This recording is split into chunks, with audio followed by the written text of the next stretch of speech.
الحمد لله وكفى وسلام على عباده الذين اصطفى أما بعد أعوذ بالله من الشيطان الرجيم بسم الله الرحمن الرحيم فذكر فإن الذكرى تنفع المؤمنين سبحان ربك رب العزة عما يصفون وسلام على المرسلين والحمد لله رب العالمين اللهم صل على سيدنا محمد وعلى آل سيدنا محمد وبارك وسلم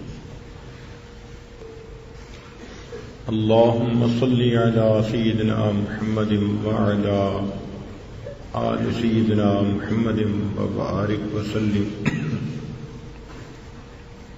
اللهم صل على سيدنا محمد وعلى آل سيدنا محمد وبارك وسلم فذکر آپ نصیحت کیجئے فإن الذکریٰ تنفع المؤمنین بے شک نصیحت ایمان والوں کو فائدہ دیتی ہے۔ اللہ رب العزت نے انسان کی فطرت ایسی بنائی ہے کہ وہ نصیحت سے فائدہ اٹھاتا ہے۔ گو ظاہر میں نصیحت کو نہ مانے، اپنے خبث سے باطن کی وجہ سے نصیحت کو رد کر دے، مگر دل تسلیم کر لیتا ہے۔ جیسے نبی علیہ الصلوۃ والسلام نے کفار کو دین پر آنے کے لیے نصیحت فرمائی تو ظاہر میں انہوں نے انکار کیا، لیکن ان کے دل تسلیم کر گئے۔ قرآن مجید نے تصدیق کر دی کہ یعرفونہ کما یعرفون ابناءہم، یہ نبی علیہ السلام کو ایسے پہچانتے ہیں جیسے باپ بیٹے کو پہچانتا ہے۔ تو دل ان کے تسلیم کرتے تھے، مگر حسدا من عند انفسہم، ان کے دل میں حسد تھا، اور اس حسد کی وجہ سے وہ اپنی ضد کے اوپر جمے رہے۔ تو نصیحت انسان کو فائدہ دیتی ہے، دیوار پر لکھی ہوئی کیوں نہ ہو۔ فرق اتنا ہے کہ جو سلیم الطبع شخص ہوتا ہے وہ نصیحت کو سن کر قبول کر لیتا ہے، بات مان لیتا ہے، اور جو بدباطن انسان ہوتا ہے اس کو نصیحت کی جائے تو وہ الٹا غصہ کرتا ہے۔ میں اسے سمجھوں ہوں دشمن جو مجھے سمجھائے ہے، تو کوئی اس کو اچھی بات سمجھائے تو اسے برا لگتا ہے۔ یہ اس کے اندر کی خواصت کی وجہ سے ہوتا ہے۔ سلیم الفطرت انسان ہمیشہ نصیحت سے فائدہ اٹھاتا ہے۔ چنانچہ قرآن مجید میں ایک سورت ہے سورہ لقمان۔ لقمان علیہ السلام اللہ کے اولیاء میں سے ایک ولی گزرے ہیں۔ انہوں نے اپنے بیٹے کو نصیحت کی، اور ان کا نصیحت کرنا اللہ تعالیٰ کو اتنا پسند آیا کہ قرآن مجید کی ایک سورت کا نام بھی لقمان رکھا، اور ان کی نصیحتوں کو قرآن مجید کا حصہ بنا لیا گیا۔ تو یہ عمل اللہ تعالیٰ کو اتنا تو پسند ہے نا، اس لیے بڑا چھوٹے کو نصیحت کرے، ماں باپ اولاد کو نصیحت کرے، خامد بیوی کو نصیحت کرے، یہ ذمہ داری ہے۔ ہمارے بزرگوں نے کہا کہ جس گھر کا مرد اپنے اہل خانہ کو نصیحت نہیں کرتا اس گھر کے مردوں میں اور مردوں میں کوئی فرق نہیں ہوتا۔ تو یہ ذمہ داری ہے، اس کو پورا کرنا چاہیے۔ لیکن نصیحت الگ چیز ہے، تنقید الگ چیز ہے.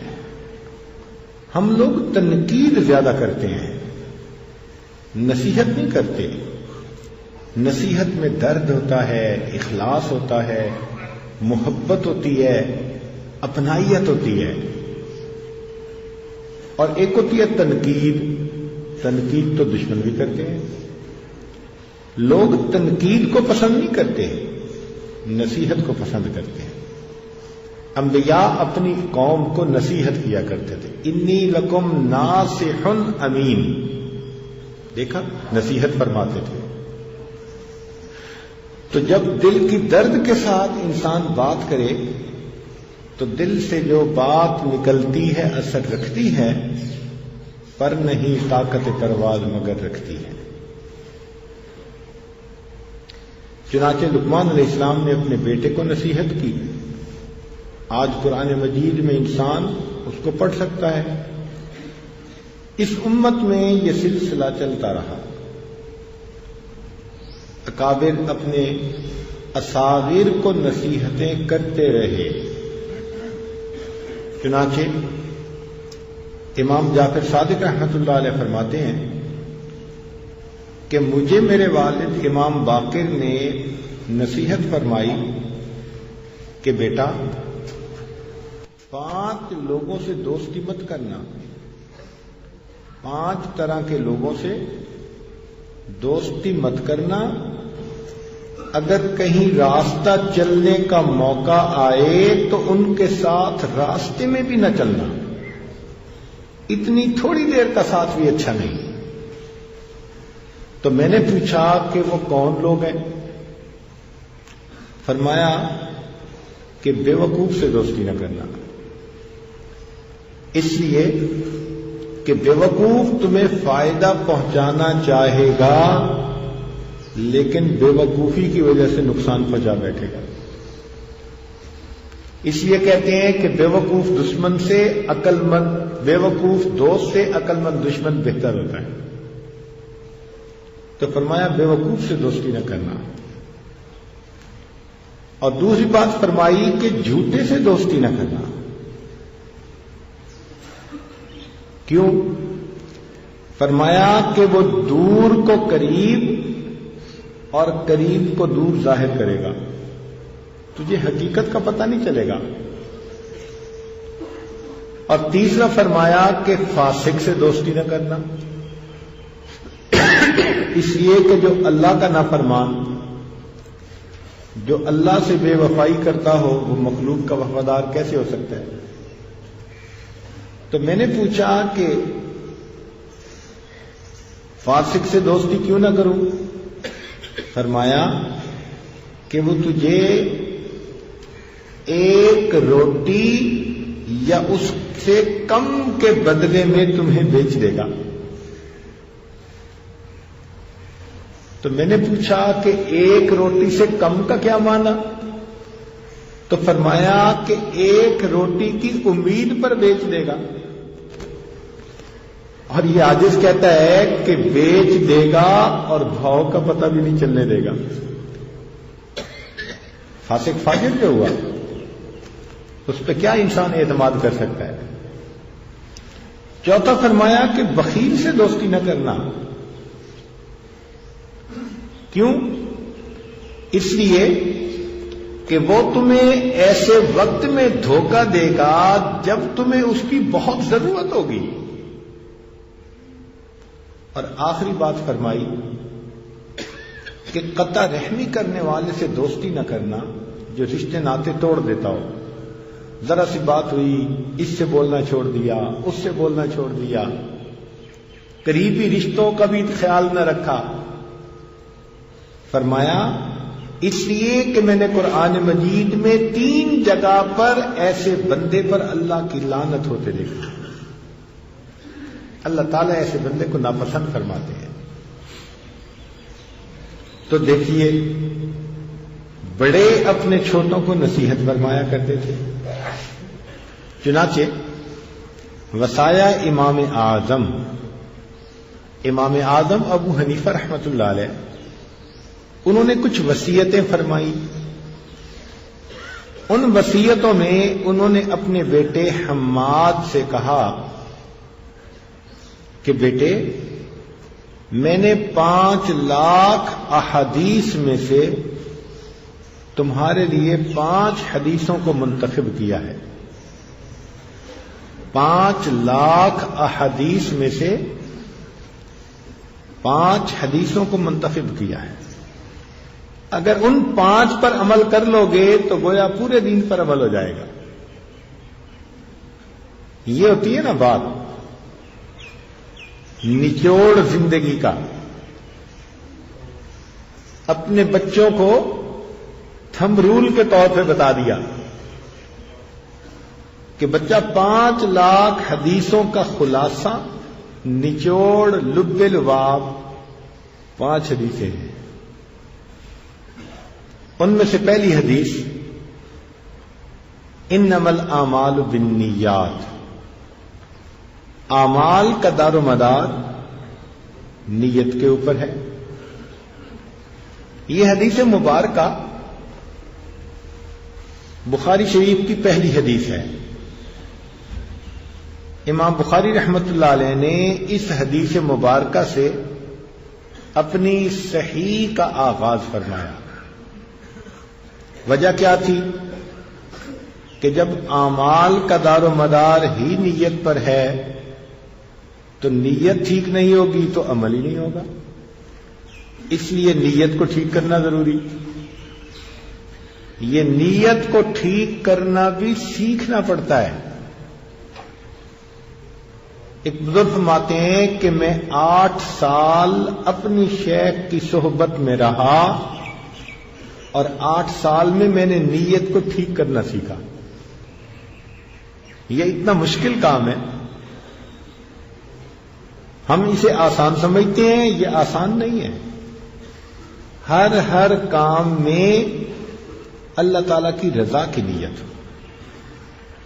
چنانچہ ایک بزرگ اپنے کسی شاگرد کے گھر آئے دعوت پر.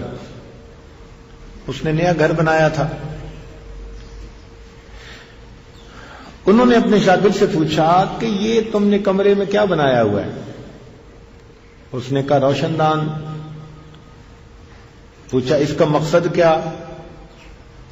کہنے لگا جی اس سے ہوا آئے گی، روشنی آئے گی. تو بزرگوں نے اصلاح فرمائی. فرمایا دیکھو آپ کو نیت تو یہ کرنی چاہیے تھی کہ اس روشن دان سے مجھے اذان کی آواز آیا کرے گی اور مجھے نماز کے وقت کا پتہ چلے گا، اور روشنی اور ہوا تو تمہیں مفت میں مل ہی جانی تھی. اب روشن دان کے بنانے میں نیت کیا کی جائے کہ اذان کی آواز آئے گی.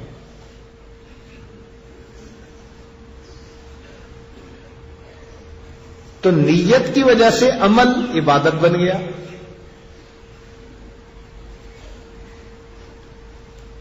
چنانچہ اگر کسی آدمی کو ویٹ لوز کرنا ہے اور وہ سارا دن نہ کچھ کھاتا ہے نہ پیتا ہے نہ بیوی کے قریب ہوتا ہے، سحری سے لے کے مغرب تک یہی، تو اس بندے کو روزہ دار نہیں کہیں گے. گو اس نے روزے کے اعمال پورے کر دیے، نیت نہیں تھی اس لیے روزہ دار نہ بنا. تو نیت کے اوپر اعمال کا دار و مدار ہے. ایک شخص نماز پڑھنا چاہتا ہے ویرانے میں، قبلے کا پتہ نہیں، بتانے والا بھی کوئی نہیں. شریعت کا حکم ہے کہ ایسے موقع پہ اٹکل کرے، تحری، قیافہ لگائے کہ قبلہ کدھر ہو سکتا ہے. اب اس کا گمان غالب یہ ہوا کہ قبلہ اس طرف ہے. 2 رکعت پڑھنی تھی، مسافر تھا، اس نے ادھر پڑھنی شروع کر دی.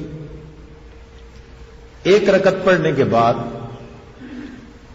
اس کے دل میں پھر گمان آیا کہ بھئی قبلہ تو پیچھے کی طرف تھا. تو فقہا نے لکھا کہ اگر گمان غالب یہ ہو گیا کہ پیچھے کی طرف تھا تو دوسری رکعت میں وہ پیچھے کی طرف رخ کر کے دوسری رکعت وہاں پڑھ دے، اس کی نماز ادا ہو جائے گی۔ اب ایک اور صورت دیکھیے، ایک آدمی اکیلا تھا،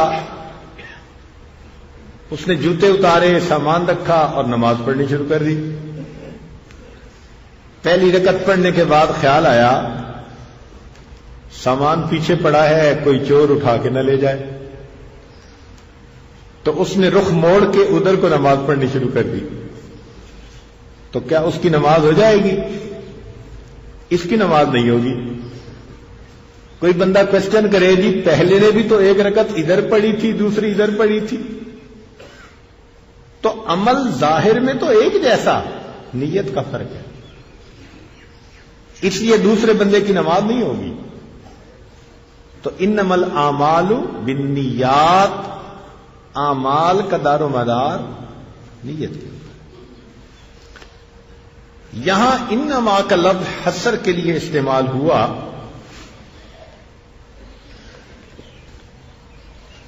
صرف اور صرف مبتدا کو خبر میں محصور کرنا، اور آگے فرمایا اعمال، یہاں افعال نہیں کہا، فعل میں اور عمل میں فرق ہے۔ فعل کہتے ہیں کام بغیر کسی نیت کے، یہ جانور بھی کرتے ہیں۔ اعمال کے لیے انسان کا لفظ، انسان کے لیے یہ لفظ استعمال ہوتا ہے جو ذی شعور ہوتا ہے۔ تو انما الاعمال، اور اعمال پر ہی دار و مدار ہے۔ اس لیے قرآن مجید میں ایمان اور عمل صالح اس کا تذکرہ، آمنوا وعملوا الصالحات۔ اب ایمان جنت میں جانے کی کنجی ہے، ایمان جنت میں جانے کی کنجی ہے، تو پھر اعمال کی اہمیت کیا ہوئی؟ علماء نے لکھا کہ کنجی کے دندانے ہوتے ہیں، جب تک سارے دندانے ٹھیک نہ ہو کنجی لگانے کے باوجود انسان کا تالا نہیں کھلتا۔ تو اعمال صالحہ یہ کنجی کے دندانے کی مانند ہے۔ تو ایمان بھی ہو، عمل صالح بھی ہو، اور جنت کے درجات تو سارے اعمال پر ملیں گے۔ اللہ کریم نے فرما دیا وَلِكُلٍّ دَرَجَاتٌ مِّمَّا عَمِلُوا، ہر ایک کے لیے درجات اس کے عملوں کے بقدر۔ تو عمل زیادہ سے زیادہ کرنے چاہیے، قیامت کے دن انسان کو اس کے اعمال کام آئیں گے۔ چنانچہ ایک حدیث مبارکہ ہے عجیب مضامین پہ مشتمل۔ ایک رات نبی علیہ الصلوۃ والسلام نے خواب میں آخرت کے احوال کو دیکھا، تو صبح کے وقت آپ نے صحابہ کرام کو فرمایا، سعید بن المسیب رحمۃ اللہ علیہ نے عبد الرحمن رضی اللہ عنہ سے روایت کیا ہے، فرماتے ہیں کہ نبی علیہ السلام نے فرمایا کہ میں نے رات عجیب حالات دیکھے، جو کہ انبیاء کے خواب سچے، تو گویا اللہ تعالیٰ نے ان کو مناظر قیامت کی تفصیل دکھائی۔ فرماتے ہیں کہ میں نے دیکھا کہ ملک الموت میرے ایک امتی کی روح قبض کرنے کے لیے آیا، تو ماں باپ کے ساتھ اس کا حسن سلوک اور ماں باپ کی جو خدمت اس نے کی تھی وہ درمیان میں آڑے آ گئے، اور ملک الموت کو انہوں نے روح قبض کرنے سے روک دیا۔ کیا مطلب اس حدیث کا؟ کہ ماں باپ کے ساتھ حسن سلوک سے اللہ بندے کی عمر بڑھا دیتے ہیں، عمر میں اضافہ فرما دیتے ہیں۔ جیسے صدقہ کرنے سے عمر بڑھ جاتی ہے، ایسے ماں باپ کی خدمت کرنے سے بھی اللہ تعالیٰ انسان کی عمر میں اضافہ فرما دیتے ہیں۔ فرماتے ہیں میں نے دیکھا کہ میرے ایک امتی کو شیاطین نے وحشت زدہ کرنے کی کوشش کی۔ ذکر اللہ کی یاد اس کے سامنے آ گئی اور اللہ کی یاد نے اسے شیطان کے شکنجے سے چھڑوا لیا۔ گویا ہم اللہ کا ذکر اگر کثرت سے کریں گے تو اس کے بدلے اللہ تعالی ہمیں شیاطین کے پنجے سے محفوظ فرمائیں گے۔ فرمایا پھر میں نے دیکھا کہ میرے ایک امتی پر عذاب قبر چھا رہا ہے، اس کا وضو کرنا سامنے آیا اور اس کو عذاب قبر سے بچا لیا۔ یعنی وضو کو تسلی کے ساتھ اہتمام کے ساتھ کرنا، مستحبات کی رعایت کرتے ہوئے۔ پھر فرمایا کہ میں نے ایک امتی کو پیاس کی شدت سے ہانپتا ہوا دیکھا، جب وہ حوض کوثر کے پاس آتا تھا تو اس کو پانی پینے سے روک دیا جاتا تھا۔ ایسے وقت میں اس کے روزے سامنے آئے اور اس کا ہاتھ پکڑ کر حوض کوثر پر لائے اور اس کو پانی سے سیراب کر دیا۔ پھر میں نے دیکھا کہ ایک مجلس میں انبیاء علیہ الصلوات والتسلیمات کے حلقے لگے ہوئے ہیں۔ ایک امتی ان میں سے جس حلقے کی طرف جاتا ہے دھکیل دیا جاتا ہے۔ ایک حلقے کی طرف گیا، وہاں سے رد کر دیا گیا، پھر دوسرے کی طرف، پھر تیسرے کی طرف، کہیں جگہ نہیں ملتی۔ فرمایا پھر اس شخص کا غسل جنابت، کہ انسان پر جب غسل فرض ہوتا ہے تو اس میں دیر نہ کرنا اور احکام شریعت کے مطابق ٹھیک انداز سے غسل کرنا، یہ سامنے آیا اور اس کو میرے حضور لا کر میرے پہلو میں بٹھا دیا۔ بعض مرد اور عورتیں غسل کرنے میں دیر کرتے ہیں، بھئی موت کا کیا بھروسہ۔ ہمارے اکابرین کا طریقہ تھا جیسے غسل فرض ہوتا تھا فوراً کر لیتے تھے، اور آج اس غسل کی وجہ سے تو کئی مرتبہ نمازیں بھی فوت ہو جاتی ہیں۔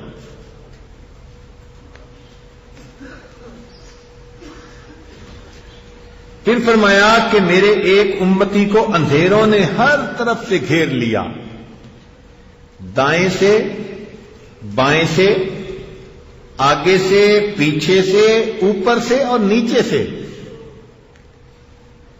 اور وہ ان اندھیروں میں مارا مارا بھٹکتا پھر رہا تھا۔ پھر اس کے حج اور عمرہ اس کے سامنے آئے اور انہوں نے ان ظلمتوں سے اسے نکال کر روشنی میں پہنچا دیا۔ پھر میں نے دیکھا کہ میرا ایک امتی لوگوں سے بات کرنا چاہتا ہے مگر کوئی اس سے بات کرنے کے لیے تیار نہیں ہے، کوئی اس سے بات چیت نہیں کرتا، کوئی اس سے گفتگو نہیں کرتا۔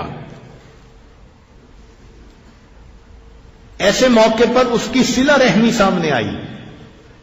صلہ رحمی لوگوں سے رشتہ تعلق دین کی نسبت سے جوڑنا اور اپنے خونی رشتہ داروں کا اور زیادہ خیال رکھنا۔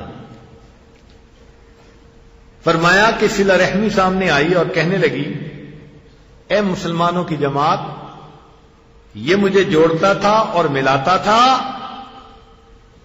اس الفاظ کو سننے کے بعد ان سب لوگوں نے اس سے مصافحہ کیا، اس سے بولنے لگے اور وہ آدمی انہی جماعت میں داخل ہو گیا۔ پھر فرمایا کہ میں نے دیکھا کہ میرے ایک امتی کے چہرے اور جسم کو آگ کے شعلوں نے جلا رکھا ہے، ایسے وقت میں اس کا صدقہ خیرات سامنے آیا اور اس کے سامنے سائبان کی طرح رکاوٹ بن گیا. میں نے ایک امتی کو دیکھا کہ دوزخ کے داروغوں نے، فرشتوں نے اس کو پکڑ لیا. ایسے وقت میں اس کا امر بالمعروف اور نہی عن المنکر کا عمل سامنے آیا اور اس کو دوزخ سے نکال کر رحمت کے فرشتوں کے پاس پہنچا دیا. پھر میں نے دیکھا کہ میدان حشر میں میرا امتی گھٹنوں کے بل گر رہا ہے، جیسے بندہ آگے گرتا ہے، اور اس کے اور اللہ تعالی کے درمیان ایک پردہ حائل ہے، ایک حجاب ہے. لیکن اس شخص کا حسن خلق سامنے آیا اور اس بندے کا ہاتھ پکڑ کر اپنے رب کے حضور پہنچا دیا. یہ اچھے اخلاق کتنے ضروری ہیں کہ ان کی وجہ سے بندے اور اللہ کے درمیان جو پردہ ہے وہ ختم ہو جاتا ہے. میں نے دیکھا کہ ایک امتی کا عمل اعمال نامہ اس کے بائیں ہاتھ میں دیا جا رہا ہے. بس اس شخص کا خوف خدا سامنے آیا اور اعمال نامے کو بائیں ہاتھ سے لے کر اس کے دائیں ہاتھ میں تھما دیا. پھر میں نے دیکھا کہ ایک شخص جہنم کے کنارے کھڑا کانپ رہا ہے، قریب ہے کہ وہ جہنم کے اندر گر جائے. اس کا اللہ کے خوف سے رونا کانپنا سامنے آیا اور اس شخص کو جہنم میں گرنے سے بچا لیا. پھر فرمایا کہ میں نے شخص کو دیکھا کہ دوزخ میں گر رہا ہے، تو اللہ کے خوف سے اس کا رونا، یعنی خوف سے جو آنسو نکل آتے ہیں، وہ سامنے آیا اور دوزخ سے اس بندے کو باہر نکال دیا. میں نے دیکھا میرے ایک امتی کا نیکی کا پلڑا ہلکا ہو رہا ہے.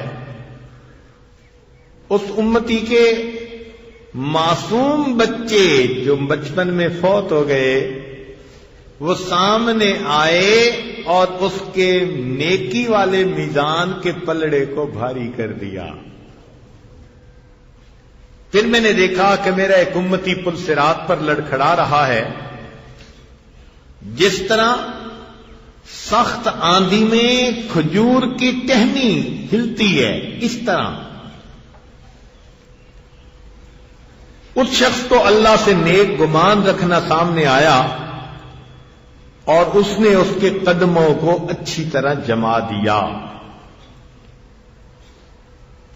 پھر میں نے دیکھا کہ میرے ایک امتی پل صراط پر کانپتے ہوئے کبھی اٹھتا ہے کبھی گرتا ہے.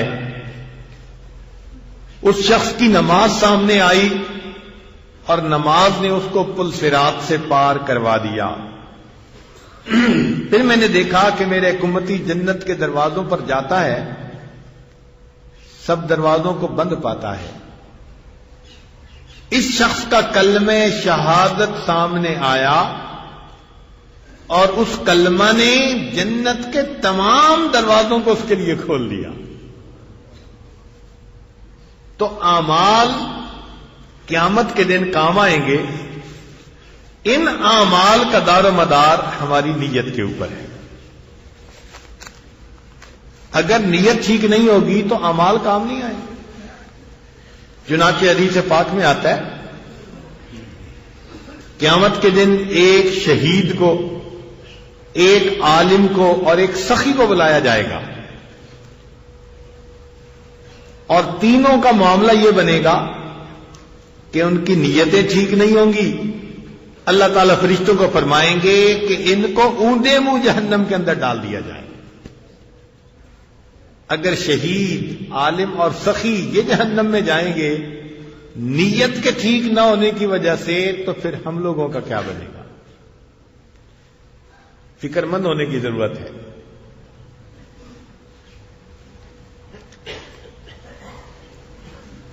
یہاں پر علماء نے ایک مسئلہ لکھا کہ انما الاعمال بالنیت، ایک حدیث پاک میں یہ بھی آیا ہے اعمال کا دار و مدار نیت کے اوپر، اس لیے کہ عمل کرنے والے اعضاء زیادہ اور نیت تو دل کا کام وہ ایک ہے۔ اس کا مطلب یہ کہ ایک نیت سے زیادہ اعمال بھی ہو سکتے ہیں، چنانچہ جتنے بھی نوافل ہیں ان میں انسان نیتوں کو شامل کر لے اجل بڑھتا جائے گا۔ آپ صبح کے وقت تیار ہوئے دفتر جانے کے لیے، اور جی میں 2 رکعت تحیۃ الوضو پڑھتا ہوں، میں 2 رکعت اشراق کی نماز پڑھتا ہوں، جی میں نے 2 رکعت صلاۃ الحاجت پڑھنی ہے، میں نے 2 رکعت شکرانے کی نیت سے بھی پڑھنی ہے۔ اب کئی 2 رکعت ہیں، تو 2 رکعت میں ان تمام نیتوں کو آپ شامل کر لیں، اللہ تعالیٰ سب کا ثواب عطا فرما دے۔ حافظ ابن حجر رحمۃ اللہ علیہ نے لکھا ہے کہ جو ہم کپڑے پہنتے ہیں، اس کپڑے کے پہننے میں انسان 40 نیتوں کو جمع کر سکتا ہے کہ اس سے میرا ستر چھپتا ہے، اس سے میری شخصیت کو جمال ملتا ہے، میں اپنے جسم کو سردی گرمی سے بچاتا ہوں، مختلف نیتیں۔ کپڑوں کے پہننے میں 40 نیتیں، اللہ اکبر کبیرہ۔ اس لیے تو عابد عالم کے درجے تک کبھی بھی نہیں پہنچ سکتا کہ عالم اس ایک عمل میں کتنی نیتوں کو جمع کر کے ثواب کمائے گا، جبکہ عابد تو ایک عمل میں ایک ہی نیت کر پائے گا۔ تو فرمایا انما الاعمال بالنیات، اعمال کا دار و مدار نیت پر ہے۔ اب اس دار و مدار پر بات چلی کہ اعمال کی تصحیح کا دار و مدار نیت پر ہے یا اعمال کے ثواب کا دار و مدار نیت پر ہے یا اعمال کی قبولیت کا دار و مدار نیت پر ہے۔ امام اعظم رحمۃ اللہ نے فرمایا اعمال کے ثواب کا دار و مدار نیت پر۔ لہذا ایک آدمی کو کسی نے تالاب میں دھکا دے دیا، وہ فرماتے ہیں چونکہ وضو والے سارے کام ہو گئے تو وضو تو اس کا ہو گیا، لیکن اس کو وضو کا ثواب نہیں ملے گا۔ اب یہاں فقہا کا آپس میں رائے کا اختلاف ہو گیا۔ اچھا، بعض لوگ اس بات پہ بڑے حیران ہوتے ہیں کہ جی فقہا کا اختلاف آخر ہے کیوں؟ یہ نہ ہوتا تو بات ہی ختم ہو جاتی۔ علماء نے لکھا ہے کہ فقہا کا اختلاف اللہ نے امت کے لیے وسعت کا سبب بنا دیا، ہمیں وسعت مل گئی۔ شریعت نے گنجائش رکھ دی، ایک بات ہوتی تو سب کا ایک بات کو اپنے ماحول کے مطابق کرنا مشکل ہو جاتا۔ تو اللہ نے اگر وسعت دے دی تو ہم اس وسعت کو برا کیوں سمجھیں؟ ایک چھوٹی سی مثال جس سے بات زیادہ کلیئر ہو جائے گی۔ ایک شخص نے ایک مرتبہ یہ قسم اٹھا لی کہ میں ایک حین تک اپنی بیوی سے گفتگو نہیں کرے گا۔ عربی زبان میں ایک لفظ ہے حین، اس کی جمع احیان آتی ہے اور جمع الجمع احین آتی ہے۔ تو حین کا مطلب مدت ہوتا ہے، زیادہ بھی ہو سکتی ہے اور کم بھی ہو سکتی ہے۔ اب قسم یہ اٹھا بیٹھا کہ ایک حین تک میں اپنی بیوی سے گفتگو نہیں کروں گا۔ چنانچہ بعد میں خیال آیا کہ اب کیا کروں، صدیق اکبر عنہ کے پاس آیا کہ جی اب میں گفتگو کب کر سکتا ہوں؟ انہوں نے کہا قیامت تک نہیں کر سکتے. اس نے کہا جی دلیل؟ فرمایا قرآن مجید کی آیت ہے وَلَكُمْ فِي الْأَرْضِ مُسْتَقَرٌّ وَمَتَاعٌ إِلَىٰ حِينٍ. حین قیامت کے معنی میں استعمال ہوا. وہ شخص عمر لانو کے پاس آ گیا. حضرت میں اپنی بیوی کے اس معاملے میں قسم کھا بیٹھا کہ ایک حین تک گفتگو نہیں کروں گا. اب میں کب گفتگو کر سکتا ہوں؟ فرمایا 40 سال. اس نے کہا جی 40 سال کی دلیل؟ فرمایا اللہ تعالی نے قرآن مجید میں فرمایا هل اتى على الانسان حين من الدهر لم يكن شيئا مذكورا. تو مفسرین نے حین کا مطلب یہاں 40 سال لکھا. وہ شخص سیدنا عثمان غنی اللہ عنہ کے پاس آیا. حضرت قسم اٹھا بیٹھا ہوں کہ بیوی سے ایک حین تک گفتگو نہیں کروں گا. تو آپ بتا دیجئے. انہوں نے فرمایا کہ 1 سال تک بیوی سے گفتگو نہیں کر سکتے. اس نے کہا جی دلیل؟ فرمایا اللہ تعالیٰ نے قرآن مجید میں فرمایا تؤتی اکلہا کل حین باذن ربہا.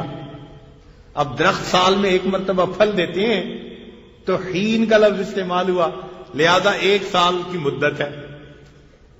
وہ شخص حضرت علی عنہ کے پاس آیا. حضرت قسم اٹھا بیٹھا ہوں 1 حین تک گفتگو نہیں کروں گا. اب بتائیے کہ میں کب تک نہیں بول سکتا؟ انہوں نے کہا 1 دن اور 1 رات، یا 1 دن یا 1 رات. اس نے کہا کہ حضرت اس کی کیا دلیل؟ فرمایا فسبحان اللہ حین تمسون وحین تصبحون وَلَهُ الْحَمْدُ فِي السَّمَاوَاتِ وَالْأَرْضِ وَعَشِيًّا وَحِينَ تُظْهِرُونَ. یہاں حین کا لفظ 1 دن یا 1 رات کے لیے استعمال ہوا. اسی کو فقہا کا اختلاف کہتے ہیں کہ سب نے منشاء خداوندی کو سامنے رکھا، مگر ایک ماں نے ایک نے لیے، دوسرے نے دوسرے، تیسرے نے تیسرے. اللہ نے ہمارے لیے گنجائش رکھی. تو یہ تو اللہ کی رحمت ہے. تو اعمال کا دار و مدار نیتوں کے اوپر. نیتوں کو ہم اچھا کرنے کی محنت کریں. چنانچہ عبداللہ ابن مبارک رحمت اللہ علیہ فرماتے تھے کہ رب عمل صغیر تعظمہ النیہ، کہ بعض اوقات عمل چھوٹا ہوتا ہے، نیت اس عمل کو بڑا کر دیتی ہے. وَرُبَّ عَمَلٍ كَبِيرٍ تُصَغِّرُهُ النِّيَّةُ، اور بسا اوقات عمل بہت بڑا ہوتا ہے، نیت اس عمل کے اجر و ثواب کو تھوڑا کر دیتی ہے. تو نیت کے کرشمے دیکھیے. اس لیے اپنی نیتوں کو ہم ہر حال میں اچھا رکھیں.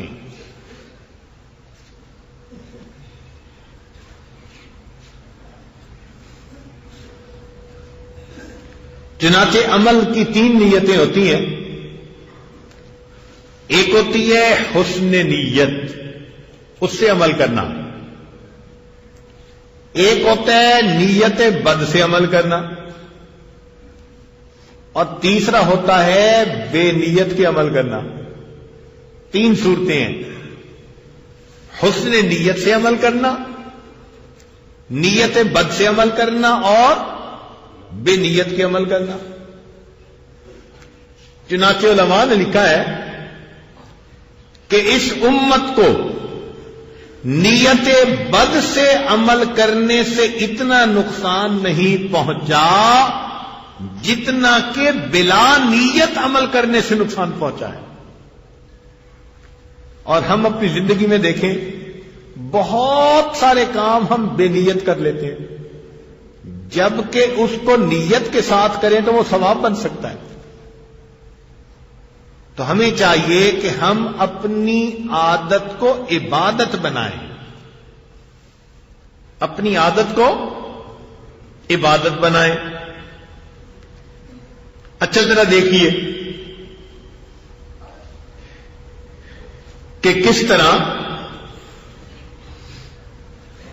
ہم اپنے اعمال کو اجر کے قابل بنا سکتے ہیں. ہر بندہ جس کے ماں باپ زندہ ہیں وہ دن میں درجنوں دفعہ ماں اور باپ کے چہرے کو دیکھتا ہے، لیکن کیا دیکھتے ہوئے نیت ہوتی ہے کہ شریعت نے کہا کہ ماں اور باپ کے چہرے کو محبت اور عقیدت کی نظر سے دیکھنے پر حج یا عمرے کا ثواب ملتا ہے؟ صحابہ نے پوچھا اے اللہ کے نبی صلی اللہ علیہ وسلم کوئی بار بار دیکھے؟ فرمایا جتنی بار دیکھے گا اتنی بار حج یا عمرے کا ثواب پائے گا. تو ہم تو ایک دن میں درجنوں حجوں کے ثواب، عمروں کے ثواب لے سکتے ہیں. کتنے نوجوان ہیں جو اپنے ماں باپ کے چہرے پر اس محبت، اس نظر پر یہ نظر ڈالتے ہیں کہ یہ میرے ماں باپ ہیں، اللہ نے ان کو یہ مقام عطا فرمایا.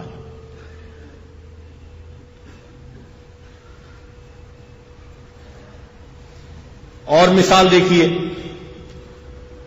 ہر خاوند بیوی کو دیکھ کے مسکراتا ہے، بیوی خاوند کو دیکھ کر مسکراتی ہے، مگر اس مسکرانے میں خواہش کا پہلو غالب ہوتا ہے. شریعت نے کہا کہ جب کوئی خاوند بیوی کو دیکھ کر مسکراتا ہے، بیوی خاوند کو دیکھ کر مسکراتی ہے، اللہ رب العزت ان دونوں کو دیکھ کر مسکراتے ہیں. اب اس نیت سے دیکھ کر کون مسکراتا ہے؟ تو معلوم ہوا کہ عمل تو ہے، نیت نہیں ہے. اچھا اور دیکھیے، بہت لوگوں کی عادت ہوتی ہے رات سوتے ہوئے وہ کپڑے بدل کے سوتے ہیں. سوتے وقت نائٹ سوٹ پہن لیتے ہیں، بعض لوگ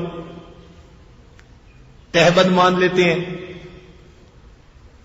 نبی علیہ الصلوۃ والسلام کی سنت مبارکہ ہے کہ آپ رات کو سوتے تھے تو کپڑے بدل کے سوتے تھے. تو کتنے لوگ ہیں جو یہ نیت کرتے ہوں کہ جی میں سنت کی نیت سے کپڑے بدل رہا ہوں؟ معلوم ہوا عادت ہے مگر عبادت نہیں. تو ہمیں اس سے نقصان زیادہ ملا ہے. بے نیت کے کام کرتے ہیں. ہر کام میں حسن نیت کے ساتھ اپنی عادت کو اپنی عبادت بنا لیجیے. ہمارا ہر عمل عبادت بن سکتا ہے. اچھا دیکھیے، ماں اپنے بچے کو سلاتی ہے، تھپکیاں دیتی ہے، تو نیک مائیں تو چلو اللہ اللہ کا لفظ کہہ لیتی ہوں گی، مگر جن کی طبیعت میں نیکی نہیں وہ پتہ نہیں کیا اوٹ پٹانگ باتیں کرتی ہیں، یا یہی کہتے رہتی ہیں سو جاؤ سو جاؤ سو جاؤ. حالانکہ اگر عورت تھوڑی سی عقل مندی کا کام لے تو اس وقت کو بھی عبادت بنا سکتی ہے. ہمارے اکابر میں مائیں اپنے بچوں کو جب سلاتی تھیں تو عربی زبان میں لوری دیتی تھی، حسبی ربی جل اللہ ما فی قلبی غیر اللہ. اب بچہ بھی سو رہا ہے کہ ایک ردم کے ساتھ اسے کچھ الفاظ سننے کو مل رہے ہیں، ایک ردم کے ساتھ اس پر ماں کی تھپکی پڑ رہی ہے. اصل تو وہی ہوتا ہے، تو بچہ سو جاتا ہے.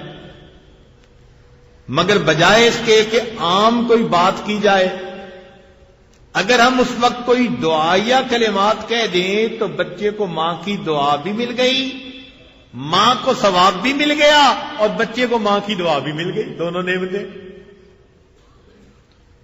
چنانچہ جو عربی جانتی ہیں معلمات فاضلات، وہ عربی زبان کے الفاظ بھی کہہ سکتی ہیں.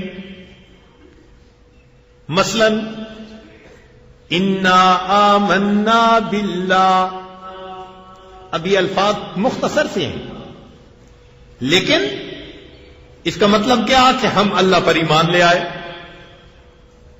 پھر صدقنا برسول اللہ، رسول اللہ صلی اللہ علیہ وسلم کی ہم نے تصدیق کی.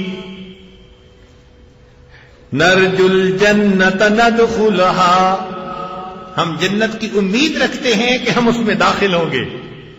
یوم الحشر انشاء اللہ، قیامت کے دن انشاءاللہ ہم جنت میں داخل ہوں گے.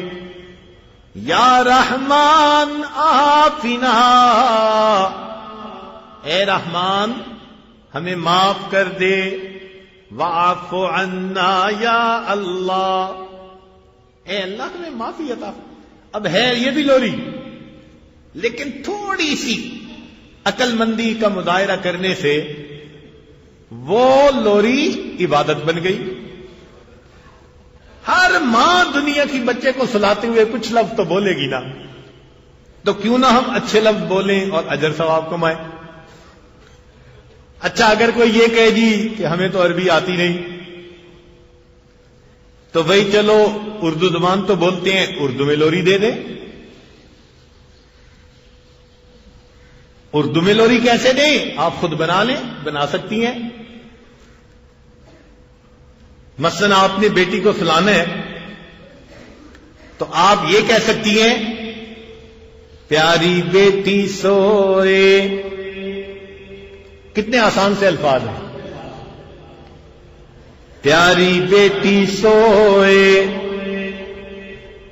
اللہ ہنستا رکھے، ہنانا کبھی نہ روئے، عزت جنت پائے، بیج ایسا بوئے، خوب نیکی کر کے سعاد دل کو دھوئے. پیاری بیٹی سوئے. اب چند الفاظ ہیں، لیکن ان چند الفاظ میں بچے کو دعا مل گئی اور اللہ کی طرف سے ماں کو اس کا اجر اور ثواب مل گیا. تو ہم اپنی عادت کو اپنی عبادت بنائیں. یہ نعمتیں حسن نیت کی وجہ سے انسان کو مل جاتی ہیں. تو فرمایا انما الاعمال بالنیات، اعمال کا دار و مدار نیت کے اوپر ہے. ہمارے علاقے میں ایک بزرگ گزرے ہیں، سلطان العارفین حضرت باہو سلطان رحمت اللہ علیہ. عجیب ان کا کلام ہے. تو ان کے فارسی کے کچھ اشعار، اردو پنجابی کے کچھ اشعار ہیں. سب کے لیے سمجھنے تو ذرا مشکل ہوں گے، تو ان کا ترجمہ یہ آج ساتھ ساتھ کر دے گا، لیکن وہ موقع کے مناسب ہیں. فرماتے ہیں، جے ناتے ہیں دھوتے ہیں رب ملدا تے ملدا کنبیاں مچھیاں نو. اگر نہانے دھونے سے خدا ملتا تو مچھلیوں کو اور کچھووں کو مل جاتا. ہر وقت ہی نہاتے رہتے ہیں. جے ناتے ہیں دھوتے ہیں رب ملدا تے ملدا کنبیاں مچھیاں نو. جے سر منایا رب ملدا تے ملدا بھیڈاں سسیاں نو.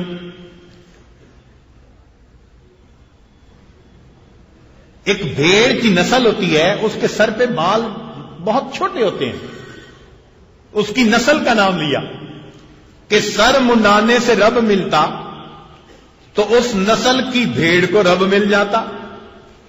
جے ذکر کیتے ہیں رب ملدا تے ملدا کال کڑیچیاں نو. یہ ایک چھوٹا سا پرندہ ہوتا ہے، الٹا لٹکتا ہے اور ساری رات آواز نکالتا ہے. وہ فرماتے ہیں دیکھو ساری رات ذکر کرتا ہے، اگر ذکر کرنے سے رب ملتا تو اسے مل جاتا. جے جتیاں ستیاں رب ملدا تے ملدا دانداں کھسیاں نو.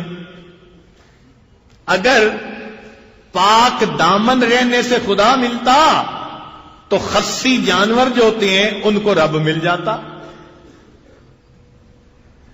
تو عجیب بات کہی، ناتے ہیں دھوتے ہیں رب ملدا تے ملدا کمیاں مچھیاں نو. سر منایا رب ملدا تے ملدا بھیڈاں سسیاں نو. ذکر کیتیاں رب ملدا تے ملدا کال کڑیچیاں نو، جتیاں ستیاں رب ملدا تے ملدا دانداں کھسیاں نو، اور اخیر پر آ کر فرماتے ہیں کہ رب ملدا تے ملدا نیتاں اچھیاں نو۔ اللہ ملتا ہے تو اللہ اچھی نیت والوں کو ملا کرتا ہے، تو ہم اپنی نیت کو اچھا کر لیں۔ ایک نیت دل میں یہ رکھیں، ہم کسی کے ساتھ زیادتی نہیں کریں گے، کسی کا دل نہیں دکھائیں گے۔ ہاں کوئی ہمارے ساتھ برا کرے گا تو ہم اللہ کی رضا کے لیے اس کو معاف کر دیں گے۔ اس کی برکتیں دیکھیے پھر۔ تو امام اعظم رحمت اللہ علیہ نے 5 احادیث بتائیں، ان میں سے پہلی حدیث انما الاعمال بالنیات، اعمال کا دار و مدار نیتوں کے اوپر۔ دوسری حدیث مبارکہ نبی علیہ السلام نے ارشاد فرمایا من حسن الاسلام المرء ترکہ ما لا یعنیہ، کہ انسان کے اسلام کا حسن یہ ہے کہ لا یعنی کو ترک کر دے۔ لا یعنی فضول کام، جن کا آخرت میں کوئی فائدہ ہی نہیں۔ اور اگر آج آپ دیکھیں تو ہمارے نوجوان بچے لا یعنی کاموں میں اپنے وقت کو ضائع کرتے پھرتے ہیں۔ ہمارے ہاں وقت کی قدر کی اہمیت نہیں ہے۔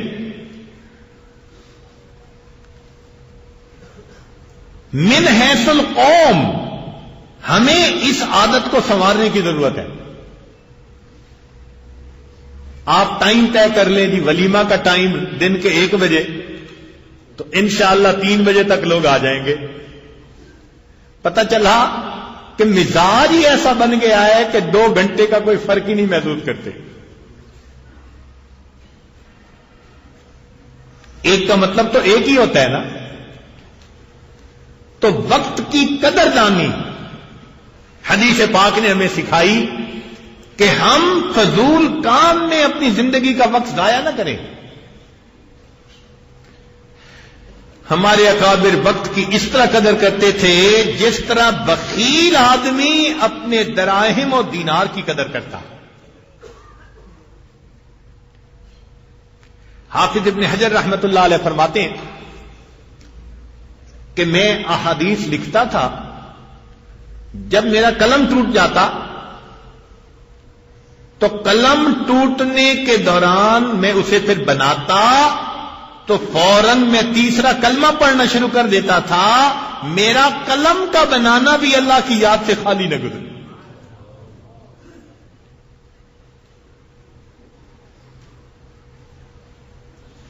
وقت کا صحیح استعمال۔ چنانچہ ابن عبد القیس رحمت اللہ علیہ وہ اپنے حفظ حدیث میں لگے رہتے تھے، لوگوں سے گفتگو کم کرتے تھے۔ ایک شخص آیا، حضرت مجھے تھوڑا سا وقت دے دیجئے۔ فرمانے لگے اگر تم سورج کو تھام لو تو جتنی دیر تھامے رکھو گے اتنی دیر میں تم سے گفتگو کروں گا۔ کیا مطلب؟ کہ وقت آگے نہ گزرے، میں اپنا وقت نہیں گزارنا چاہتا۔ عبید رحمت اللہ علیہ ایک محدث گزرے ہیں، 30 سال ان کی یہ عادت رہی کہ وہ حدیث بیٹھ کر لکھا کرتے تھے، اور کھانے کے وقت میں بیوی ان کے منہ میں لقمے ڈالتی تھی۔ 30 سال انہوں نے اپنے ہاتھ سے کھانا نہیں کھایا۔ کھانے کے وقت کو بھی خدمت دین کے اندر صرف کیا۔ اللہ اکبر۔ ایک بزرگ تھے، خشک ستو پھانک رہے تھے۔ کسی نے کہا کہ حضرت اس میں پانی ملائیں، گڑ ملائیں، ٹیسٹی بن جاتے ہیں، اچھے لگیں گے۔ فرمایا میں نے خشک ستو کو کھانے میں اور تر ستو کے کھانے میں وقت کا خیال کیا تو تر ستو کھانے میں وقت زیادہ لگتا ہے، لہذا پچھلے 20 سال سے میں خشک ستو کھا کے گزارا کر رہا ہوں، اور جو وقت بچتا ہے میں اس میں 70 مرتبہ سبحان اللہ پڑھ لیا کرتا ہوں۔ اللہ اکبر! 1 منٹ ایکوریسی ڈیولپ کی تھی ہمارے بزرگوں نے، بلکہ ہمارے مشائخ نے تو کہا جو دم غافل سو دم کافر، جو سانس بھی غفلت میں گزر گیا یوں سمجھ لو کہ وہ سانس کفر کی حالت میں گزر گیا۔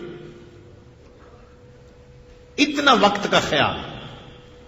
نبی علیہ السلام نے ارشاد فرمایا نعمتان، 2 نعمتیں ایسی ہیں جن میں انسان دھوکے میں پڑ جاتے ہیں، الصحت والفراغ، ایک صحت اور دوسرا فراغت۔ آج کل کے نوجوان سے پوچھو کیا کر رہے ہو؟ ٹائم کل کر رہا ہوں۔ بھائی ٹائم نہیں کل کر رہے، اپنے آپ کو کل کر رہے ہو، اپنی زندگی کو نقصان میں گزار رہے۔ اچھا مزے کی بات سنیں، ایک آدمی کی عمر تھی بالفرض 70 سال۔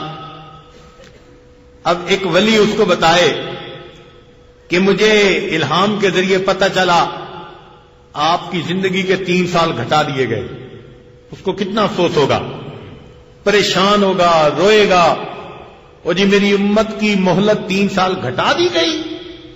اور وہی بندہ فارغ رہ کر بغیر کسی کام کیے اتنا وقت گزارتا ہے کہ اگر اس کو جمع کیا جائے تو زندگی کے 10 سال بن جاتے ہیں، اس پر اس کو کوئی افسوس نہیں ہوتا۔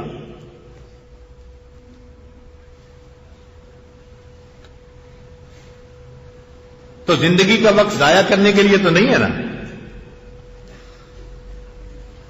ہمارے اکابر اتنا خیال کرتے تھے۔ ایک محدث گزرے ہیں یحییٰ بن معین، بہت بڑے محدث تھے اپنے وقت کے۔ فرماتے ہیں ان کے شاگرد فرماتے ہیں کہ ایک مرتبہ یحییٰ بن معین ایک محدث تھے محمد بن افضل، اس کے دروازے پر گئے ایک حدیث سننے کے لیے۔ انہوں نے حدیث سنا دی۔ انہوں نے کہا کہ جی لکھی ہوئی ہے، کتاب میں لکھی ہوئی بھی ہے، اچھا میں لے آتا ہوں۔ تو جب کتاب لینے کے لیے جانے لگے تو یحییٰ بن معین نے کپڑا پکڑ کے کھینچ لیا، کہنے لگے حضرت پہلے مجھے لکھوا دیجئے پھر کتاب لینے جائیے، کیا پتا کتاب جانے اور لانے میں میری موت نہ واقع ہو جائے۔ اتنا تو وقت کا لحاظ تھا نا۔ امام صالح نحوی بڑے نحات میں سے تھے۔ ان کی عادت تھی کہ راستہ چلتے ہوئے، پیدل چلتے ہوئے کتاب بھی پڑھتے تھے، اور اللہ کی شان کہ ان کی وفات بھی اسی طرح ہوئی کہ چل رہے تھے کتاب پڑھ رہے تھے، ایک سواری کہیں سے دوڑی آ رہی تھی، اس نے ٹکر ماری اور اس کی ٹکر سے یہ گرے اور یہاں ان کی وفات ہو گئی۔ راستہ چلتے ہوئے کتاب لے کر پڑھتے جا رہے تھے، اس قدر وقت کا خیال۔ علامہ ابن عقیل رحمت اللہ علیہ، ان کے بارے میں آتا ہے کہ روٹیاں پکوا کے رکھ لیتے تھے اور کئی دن تک وہی روٹیاں چلتی تھی، لیکن ایک دن کے بعد سخت ہو جاتی تھی تو وہ اس روٹی کو پانی میں بھگو دیتے تھے۔ پانی میں بھگو کے نرم ہوتی تھی تو اس کو کھاتے تھے۔ تو کسی نے پوچھا کہ جی یہ کیک کھانے کا طریقہ کیسے نکالا؟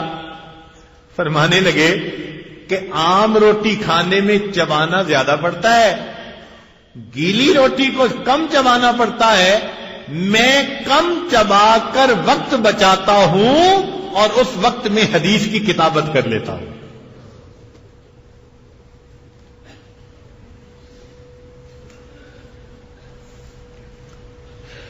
ابن تیمیہ رحمت اللہ علیہ، ان کا یہ حال تھا کہ جب بیت الخلاء جانے لگتے تو اپنے شاگردوں کو کہتے کہ تم ذرا اونچی آواز سے تکرار کرو۔ وہ کہتے کہ حضرت کیوں؟ فرمایا کہ بیت الخلاء میں جا کے میں زبان سے تو کچھ پڑھ نہیں سکتا، تمہاری آواز آتی رہے گی، میں ذہنی طور پر کسی علم کے اندر سوچنے میں مشغول رہوں گا۔ بیت الخلاء کے وقت کو بھی تحصیل علم کا وقت بنا لیا انہوں نے۔ چنانچہ ابن تیمیہ رحمۃ اللہ علیہ کی آخری کتاب پتہ ہے کیسے لکھی گئی؟ ایک ان کا حاسد تھا، مخالف تھا، حکومت میں آ گیا، اس نے قید کروا دیا۔ جب قید کروا دیا تو ایک کنویں کے اندر ان کو بند کر دیا، یعنی نیچے گڑا تھا، نکل نہیں سکتے تھے، اس میں بند کروا دیا۔ حضرت اپنے شاگردوں کے ذریعے سے وہاں کاغذ منگا لیتے اور کتاب لکھتے رہتے۔ جب آپ کی نئی کتاب تیار ہو گئی تو حاسد کو پتہ چل گیا، اس نے کہا اچھا کنویں کے اندر قید ہیں، بند ہیں، پھر بھی کتاب لکھ رہے ہیں۔ اس نے قلم دوات کاغذ کا پہنچانا بھی بند کروا دیا۔ چنانچہ اسی دوران ابن تیمیہ رحمۃ اللہ علیہ کی وفات ہو گئی۔ وفات کے بعد ایک نئی کتاب ان کی بن گئی، تو وہ بڑا حیران کہ اب کتاب کیسے بنی؟ پتہ چلا کہ جب اس نے قلم دوات کاغذ کا پہنچانا بند کر دیا تھا، انہوں نے منت سماجت کر کے جو پولیس والا نگران تھا اس کو کہہ کے کچھ کوئلے منگوا لیے تھے، اور کوئلے کے ذریعے کنویں کی دیوار پر انہوں نے کتاب کو لکھ دیا تھا۔ اللہ اکبر! تاریخ انسانیت علم کی طلب کے ایسے واقعات پیش نہیں کر سکتی جو ہمارے اکابر کو پیش آئے۔ امام محمد رحمۃ اللہ علیہ ایک جگہ درس دیتے تھے، دوسری بستی والے آئے ہمارے ہاں بھی درس دیں۔ بھائی وقت تو اتنا ہے، میں جاؤں گا اور واپس آؤں گا تو وقت ختم ہو جائے گا۔ ان کا جی ہم سواری کا انتظام کرتے ہیں، آپ سواری پہ سوار ہو کے تیز آیا کریں اور اس وقت میں یہاں درس دے کے واپس جایا کریں، آپ کے معاملات میں فرق نہیں آئے گا۔ امام محمد رحمت اللہ علیہ نے تجویز قبول کر لی۔ اب ایک جگہ درس دیتے، سواری پر بیٹھ کر تیز دوسرے گاؤں میں جاتے، وہاں درس دے کے سواری سے تیز واپس آتے۔ اس دوران ایک شاگرد آ گیا، حضرت میں نے آپ سے ایک کتاب پڑھنی ہے۔ بھائی میرے پاس تو وقت ہی نہیں، ادھر پڑھاتا ہوں درس دیتا ہوں یا وہاں دیتا ہوں، وقت ہی نہیں، میں آپ کو کیسے پڑھاؤں؟ اس نے کہا جی پڑھنی آپ سے ہے۔ بھائی فرصت ہی نہیں۔ شاگرد کہنے لگا جی میرے پاس ایک تجویز ہے۔ کیا؟ کہنے لگا تجویز یہ ہے کہ جب آپ سواری پہ سوار ہو کر ایک بستی سے دوسرے بستی کی طرف چلیں گے، میں سواری کے ساتھ دوڑتا رہوں گا، آپ اس دوران تقریر کر لینا، میں آپ سے اس دوران سبق پڑھ لیا کروں گا۔ اللہ اکبر کبیرہ! حیران ہوتے ہیں، یا اللہ ہمارے اکابر کو علم کا اتنا شوق تھا۔ تصور کر سکتے ہیں کہ سواری پہ استاد سوار ہو کے جا رہا ہے، شاگرد دوڑ بھی رہا ہے اور ساتھ اپنا سبق بھی پڑھ رہا ہے۔ بات لمبی ہو جائے گی مگر ایک واقعہ مختصر اشارہ کر دیں۔ ابن مخلد رحمت اللہ علیہ اندلس کے ایک محدث گزرے ہیں، سفر کر کے بغداد پہنچے، امام احمد بن حنبل رحمت اللہ علیہ سے حدیث پڑھنے کے لیے۔ اللہ کی شان کہ وقت کے حاکم نے امام احمد بن حنبل کو نظر بند کر دیا تھا گھر میں، نہ کوئی ان سے مل سکتا تھا نہ وہ کسی سے مل سکتے تھے۔ ابن مخلد بہت پریشان، چنانچہ انہوں نے ایک تجویز سوچی، جہاں رہائش کا کمرہ لیا تھا نا موٹل، وہاں سے جب باہر نکلے تو سر کے اوپر بھی کپڑا باندھا ہوا ہے اور ٹانگ پر بھی ایک جگہ کپڑا باندھا ہوا ہے، پھٹے ہوئے کپڑے ہیں، ہاتھ میں لاٹھی ہے اور ایک ہاتھ میں کشکول پکڑ لیا، جیسے سوال کرنے والا فقیر ہوتا ہے۔ اور باہر نکل کے انہوں نے مانگنا شروع کر دیا. اس زمانے میں فقیر جب سوال کرتے تھے تو یوں کہا کرتے تھے اجرکم علی اللہ، تمہارا اجر اللہ کے اوپر ہے. تو ان لفظوں کو سن کر جس نے دینا ہوتا تھا وہ دے دیتا تھا. چنانچہ یہ صدا لگاتے رہے، لوگ سمجھے فقیر ہے، کسی نے کچھ دے دیا کسی نے نہ دیا. صدا لگاتے لگاتے امام احمد بن حنبل کے دروازے پر پہنچے. صدا لگائی، امام صاحب نے دروازہ کھولا کہ میں پیسے دوں. کہنے لگے حضرت میں درہم و دینار کا طالب نہیں ہوں، میں حدیث کا طالب ہوں، آپ سے حدیث پڑھنے کے لیے آیا ہوں.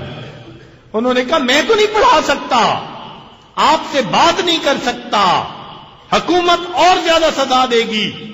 کہنے لگے حضرت میں اسی طرح فقیر اور بھکاری کے بھیس میں روزانہ دروازے پہ آیا کروں گا، آپ دروازہ کھولنا، جتنی دیر پیسے دینے میں لگتی ہے اتنی دیر حدیث سنانے میں لگا دینا، میں حدیث کو زبانی یاد کر لیا کروں گا.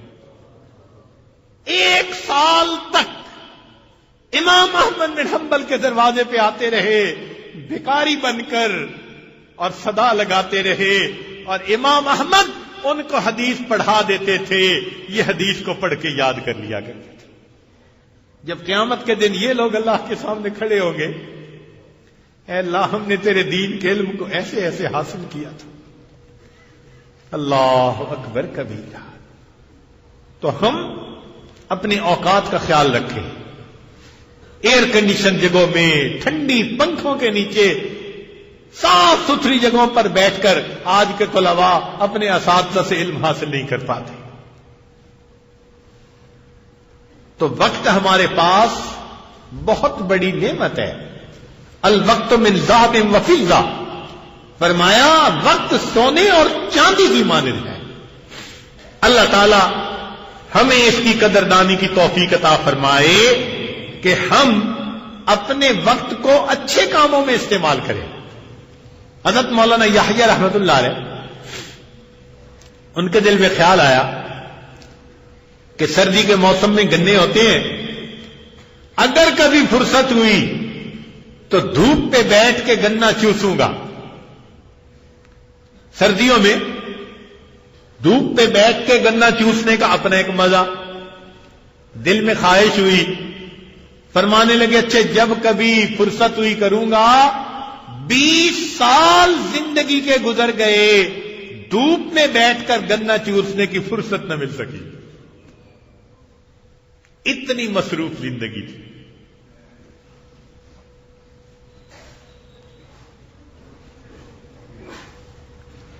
تو پہلی حدیث مبارکہ انما الاعمال بالنیات،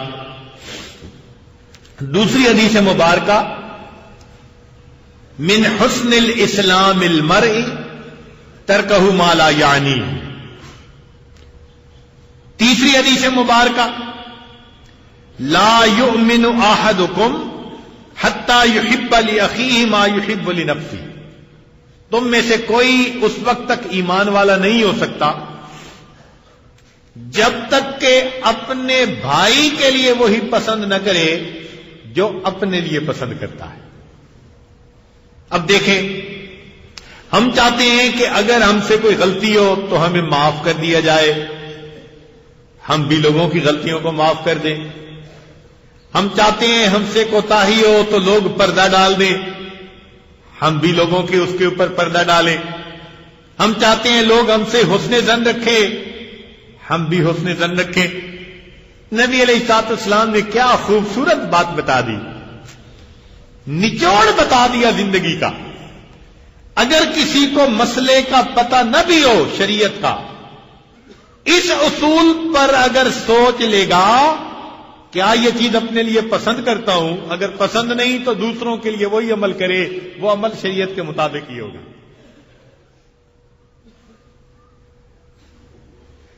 آج ہم تو یہ چاہتے ہیں کہ بہت اچھی بیوی ہو، وفادار، خدمت گزار، نیکوکار. تو پھر ہمیں خاوند بھی تو ایسا بننا چاہیے. کیا ہم ایسے خاوند بنتے ہیں؟ بھائی اپنے لیے اگر پسند کرتے ہیں تو دوسروں کے لیے بھی تو پسند کرے نا. ہم چاہتے ہیں کوئی ہمیں دھوکہ نہ دے، ہم دوسروں کو کیوں دھوکہ دیتے ہیں؟ کوئی ہماری عزت کی طرف آنکھ اٹھا کے نہ دیکھے، ہم کیوں للچائی ہوئی نظریں دوسروں کی عزتوں پہ ڈالتے ہیں؟ جو اپنے لیے پسند کرتے ہیں وہی اپنے مسلمان بھائی کے لیے پسند کریں. احساس پیدا کریں. یہ جو بے حسی ہوتی ہے نا، یہ کام خراب کر دیتی ہے. بے حسی کام خراب کر دیتی ہے. احساس سے معاملات سنور جاتے ہیں. احساس سے معاملات سنور جاتے ہیں. چنانچہ قاضی موسیٰ بن اسحاق کی عدالت میں ایک میاں بیوی کا جھگڑا پیش ہوا. جھگڑا کیا تھا؟ میاں بیوی ایک دوسرے سے ذرا خفا تھے اور بیوی چاہتی تھی کہ بس مجھے یہ طلاق دے اور میرا مہر مجھے دے دے. خاوند کہتا تھا کہ مہر کی رقم بہت زیادہ، میں طلاق تو دے سکتا ہوں، میں مہر نہیں دوں گا. قاضی صاحب کی عدالت میں مقدمہ آ گیا.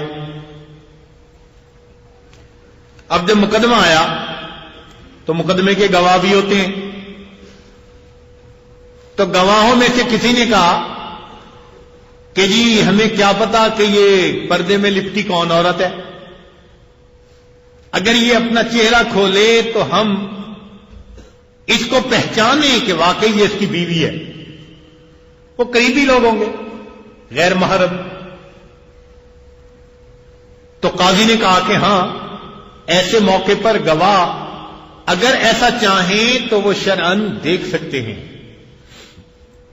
الا ما ظہر منہا، اس کا یہی معنی ہے کہ ضرورت کے وقت ایسا کیا جا سکتا ہے.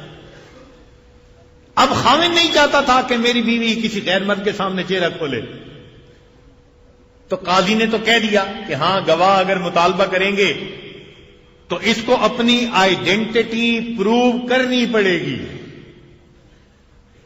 خاوند نے جیسے ہی سنا وہ کہنے لگا کہ قاضی صاحب آپ میری بیوی کو چہرہ کھولنے کے لیے مت کہیں، جتنا اس کا مہر ہے 500 دینار میں دینے کے لیے تیار ہوں، میں دے دیتا ہوں. اب جب خاوند نے یہ بات کہی کہ میری غیرت گوارا نہیں کرتی کہ یہ غیر کے سامنے چہرہ کھولے، میں 500 دینار دے کے اس کی بات چلو مان لیتا ہوں، تو جب اس نے یہ کہا تو بیوی کے دل میں بھی احساس ہوا کہ جب میرا خاوند میرے بارے میں اتنا غیرت کرتا ہے تو میں بھی پھر اس ارادے سے باز آ جاؤں. کہنے لگی کہ قاضی صاحب نہ میں خاوند سے طلاق چاہتی ہوں نہ حق مہر مانگتی ہوں. چنانچہ قاضی صاحب نے دونوں کو ہنسی خوشی واپس گھر بھیج دیا. یہ جو بے حسی ہوتی ہے نا، یہ نقصان دیتی ہے. احساس ہو تو پھر کام آسان ہو جاتا ہے. بہر اللہ تعالی محبتوں بھری زندگی نصیب فرمائے. دلوں کے اندر جو حسد کینہ بغض ہے اس کو دور کرنے کی توفیق عطا فرمائے. چوتھی بات فرمایا الحلال بین والحرام بین وبینہما مشتبہات. حلال بھی واضح اور حرام بھی واضح، ان کے درمیان میں مشتبہ چیزیں ہوتی ہیں. جو ان مشتبہ چیزوں کو اللہ کے لیے چھوڑ دے وہی بندہ اللہ کا مقرب بنے. چنانچہ حرام کو بھی ہم نے چھوڑنا ہے اور مشتبہ چیزوں کو بھی ہم نے. جب تک مشتبہ چیزوں کو نہیں چھوڑیں گے تقویٰ کا مقام نہیں پائیں گے. ہمارے اکابر اس معاملے میں بہت احتیاط کرتے تھے. شبہ والی چیزوں سے پرہیز.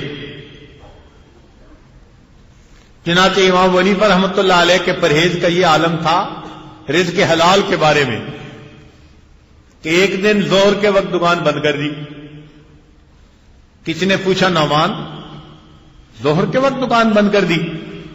فرمان لگے ہاں، آج آسمان پر بادل ہیں، اور جب آسمان پر بادل ہو، ابر آلود ہو، تو روشنی کم ہوتی ہے، ویزیبلٹی کم ہوتی ہے، اور کسٹمر کو کپڑے کی کوالٹی کا پتہ نہیں چلتا، فنش کا پتہ نہیں چلتا۔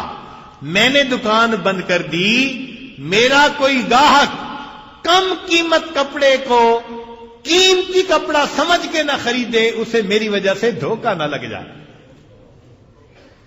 اتنا بچتے تھے۔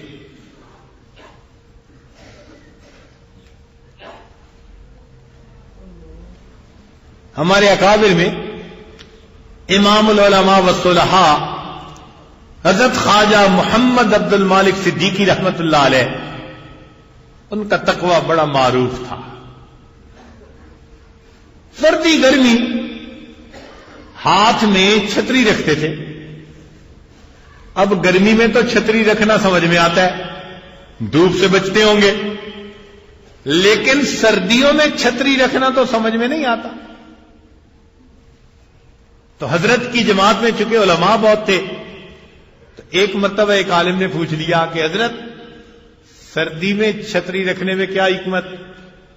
تو جب اصرار کیا تو تب حضرت نے راز کھولا، فرمایا بھئی عام لوگ تو سردی گرمی سے بچنے کے لیے رکھتے ہیں، میری ایک نیت اور بھی ہوتی ہے۔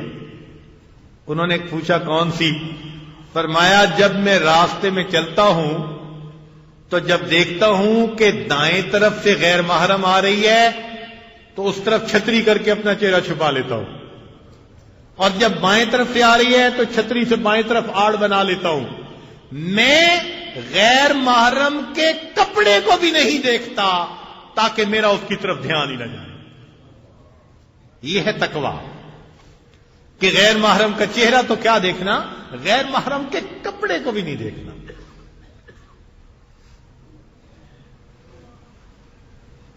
چنانچہ اللہ رب العزت نے ان کو پھر کشف بھی بہت عطا فرمایا تھا۔ ہمارے حضرت مرشد عالم رحمت اللہ علیہ کے بڑے صاحبزادے حضرت مولانا عبد الرحمن قاسمی رحمت اللہ علیہ، یہ واقعہ انہوں نے یہ خود سنایا۔ فرمانے لگے کہ ایک مرتبہ حضرت ابا جی تشریف لے گئے تھے بیرون ملک میں، تو حضرت صدیقی رحمت اللہ علیہ اسلام آباد سے واپسی پر چکوال تشریف لے آئے۔ میں گھر میں موجود تھا، حضرت کو بٹھایا اور پانی وغیرہ دیا، پھر امی کو کہا کہ جی کھانا بنائیں، تو کھانا پک کے تیار ہو گیا۔ جب میں نے حضرت کے سامنے دسترخوان لگایا تو حضرت کھانے کے لیے ہاتھ نہیں بڑھا رہے۔ میں نے کہا کہ حضرت کھائیں۔ حضرت نے میرے چہرے کی طرف دیکھ کر حیران ہو کر کہا کہ قاسمی تمہارے گھر میں سور کہاں سے آ گیا؟ قاسمی تمہارے گھر میں سور کہاں سے آ گیا؟ کہنے لگے میں گھبرا گیا اور میں تو دوڑا ہوا اپنی والدہ صاحبہ کے پاس گیا کہ حضرت تو کھانا نہیں کھا رہے اور حضرت فرما رہے ہیں کہ تمہارے گھر میں سور کہاں سے آ گیا؟ کہتے ہیں والدہ صاحبہ نے سنا، ٹھنڈی سانس لی، گھبرا گئی، کہنے لگی واقعی غلطی مجھ سے ہوئی۔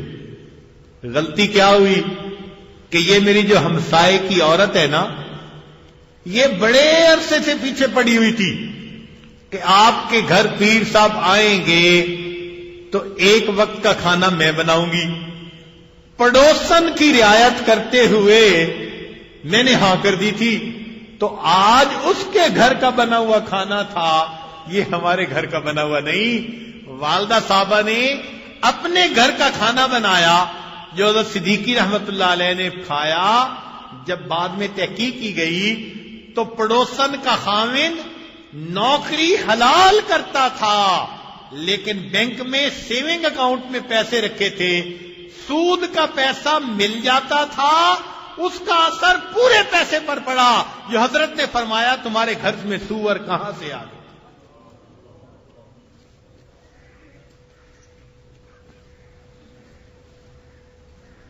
تو مشتبہ چیزوں سے پرہیز کرنا۔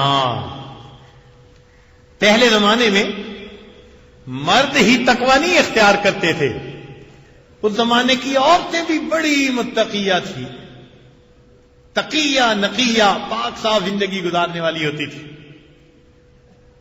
چنانچہ ایک واقعہ سن لیجئے، پھر اپنی بات کو میں ذرا سمیٹتا ہوں۔ امام احمد بن حنبل رحمۃ اللہ علیہ، ان کے بیٹے کا نام تھا عبداللہ۔ یہ عبداللہ رحمۃ اللہ علیہ فرماتے ہیں کہ ایک مرتبہ میں اپنے والد گرامی کے ساتھ بیٹھا ہوا تھا، ایک بوڑھی عورت آئی اور اس نے آ کے میرے والد صاحب سے مسئلہ پوچھا۔ سنیے ذرا، مسئلہ پوچھا کہ میں روئی کاٹتی ہوں۔ بوڑھی عورتیں روئی کاٹ کے اپنا وقت گزارتی تھیں، کچھ ان کو مل جاتا تھا اجرت کے طور پہ۔ میں ایک رات چھت کے اوپر بیٹھ کر روئی کاٹ رہی تھی کہ جو پولیس کا داروغہ ہے حکومت وقت کا، وہ گلی میں سے گزرا۔ اس کے ساتھ بڑی روشنی کا انتظام تھا، تو کسی سے بات کرنے کے لیے وہ رک گیا۔ جب روشنی بہت زیادہ ہو گئی، مجھے روئی اچھی طرح نظر آنے لگی، تو میں نے سوچا کہ میں ذرا جلدی جلدی کاٹ لوں۔ میں نے جلدی جلدی روئی کاٹی۔ جب ابن طاہر چلا گیا داروغہ، بعد میں خیال آیا کہ ان کا پیسہ تو ویسا ہوتا ہے، اور میں نے اس کی روشنی سے فائدہ اٹھایا۔ اب یہ روئی میرے لیے جائز ہے یا نہیں ہے؟ یہ مسئلہ پوچھنے آئی۔ چنانچہ امام احمد بن حنبل رحمۃ اللہ نے جواب دیا کہ تم اس روئی کو صدقہ کر دو، اللہ تمہیں اور رزق عطا فرما دیں گے۔ کہنے لگے میں بڑا حیران، بھئی یہ کیا جواب ہوا؟ بھئی یہ کہو کہ جتنی مقدار اس روشنی میں کاٹی اتنا صدقہ کرو، لیکن ابا جی نے فرمایا کہ ساری روئی صدقہ کر دو۔ کہنے لگے 2-4 دن گزرے تو پھر وہی بوڑھی عورت آئی کہ میں نے امام صاحب سے مسئلہ پوچھنا ہے۔ مسئلہ پوچھنے لگی کہ میں رات کو روئی کاٹتی ہوں چراغ کی روشنی میں، اور کبھی کبھی چراغ کا تیل ختم ہو جاتا ہے تو چاند کی روشنی میں کاٹنے بیٹھ جاتی ہوں۔ چراغ کی روشنی میں روئی صاف نظر آتی ہے، چاند کی روشنی میں صاف نظر نہیں آتی۔ تو اب بتائیں، جب میں گاہک کو روئی بیچوں تو مجھے بتانا پڑے گا کہ یہ چراغ کی روشنی میں کاٹی گئی یا چاند کی روشنی میں کاٹی گئی؟ یہ مسئلہ پوچھا۔ امام صاحب نے فرمایا ہاں تمہیں بتانا پڑے گا۔ اس نے دعا دی، چلی گئی۔ کہنے لگے امام صاحب بھی حیران، مجھے فرمانے لگے ذرا پیچھے جاؤ دیکھو تو صحیح یہ کس گھر کی عورت ہے۔ فرماتے ہیں جب میں پیچھے گیا تو وہ بشر حافی رحمت اللہ علیہ کے گھر میں داخل ہوئی، پتہ چلا یہ بشر حافی رحمت اللہ علیہ کی بہن تھی جس کو اللہ نے اتنا تقوی بھری زندگی عطا فرمائی ہوئی تھی۔ اس وقت کی عورتیں بھی اتنے تقوی کا خیال کرتی تھی۔ ہم سے تو یہ عورتیں بھی قیامت کے دن آگے بڑھ جائیں گی۔ تو مشتبہ چیزوں سے پرہیز جتنا زیادہ کریں گے اتنا زیادہ اللہ کا قرب پائیں گے۔ تو پہلی حدیث مبارکہ انما الاعمال بالنیات، دوسری حدیث مبارکہ من حسن الاسلام المرء ترکہ ما لا یعنی، تیسری لا یؤمن احدکم حتی یحب لاخیہ ما یحب لنفسہ، اور چوتھی الحلال بین والحرام بین وبینہما مشتبہات، اور پانچویں ان سب کا لب لباب۔ فرمایا المسلم من سلم المسلمون من لسانہ و یدہ، مسلمان وہ ہے جس کے ہاتھ اور زبان سے دوسرے مسلمان سلامتی میں ہوں. اب یہ مستقل الگ ٹاپک ہے. بہرحال یہ 5 احادیث امام اعظم رحمت اللہ نے فرمایا یہ پوری شریعت کا نچوڑ ہیں. سوال پیدا ہوتا ہے کہ جی نچوڑ کیسے بن گئی؟ تو ذرا غور کیجئے گا. پہلی حدیث مبارکہ اعمال کے بارے میں تھی، تصحیح اعمال کے بارے میں. دوسری حدیث مبارکہ لایانی سے پرہیز، یہ تصحیح اوقات کے بارے میں تھی. پہلی حدیث مبارکہ تصحیح اعمال کے بارے میں تھی، دوسری حدیث مبارکہ تصحیح اوقات کے بارے میں تھی. تیسری حدیث مبارکہ لا یؤمن احدکم حتی یحب لاخیہ، یہ حقوق العباد کے بارے میں ہے. اور چوتھی حدیث الحلال بین والحرام بین، یہ حقوق اللہ کے بارے میں ہے. حقوق اللہ بھی پورے کر لے، حقوق العباد بھی پورے کر لے، اعمال کی تصحیح ہو، اوقات کی تصحیح ہو، پورے دین کا نچوڑ یہی بن جاتا ہے. تو واقعی امام اعظم رحمۃ اللہ نے یہ بات کی 100% پکی اور سچی تھی. اللہ رب العزت ہمیں نیکوکاری اور پرہیزگاری کی زندگی نصیب فرمائے. ہم جو غفلت کی زندگی گزارتے ہیں نا اور معاملات میں کوتاہیاں کرتے ہیں،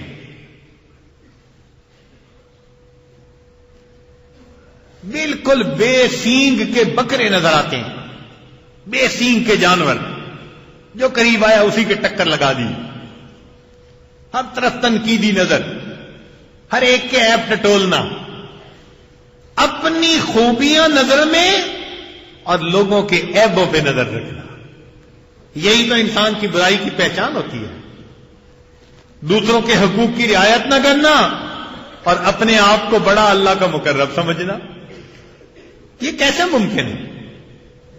سنیے، ابراہیم ادم رحمت اللہ علیہ فرماتے ہیں، بات میں مکمل کرتا ہوں. ابراہیم ادم رحمت اللہ علیہ فرماتے ہیں کہ ایک رات میں مسجد میں گیا، عبادت کرتا رہا، نیند آ گئی تو میرے پاس بستر نہیں تھا.